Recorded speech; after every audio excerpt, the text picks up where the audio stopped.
Hello buddies, 2 days ago I asked a question, which sugar is the best sugar for making cakes? And here is the right sugar for your cakes.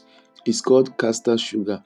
Now, first, this particular one you are seeing in this video is granulated sugar. Although some granulated sugar has a little bit of fine granules, while most of them has large granules, just as you see in the video.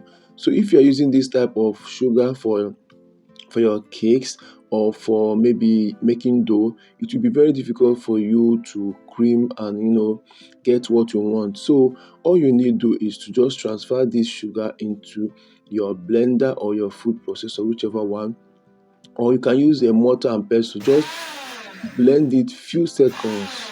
Okay, you use your pause button to just do it like 2 to 3 times and or 4 times, and that's all. You don't need to do it too much so it will not turn to powdered sugar. Just like that, and you can use it. So this is just called castor sugar. Castor sugar is just the final part of granulated sugar.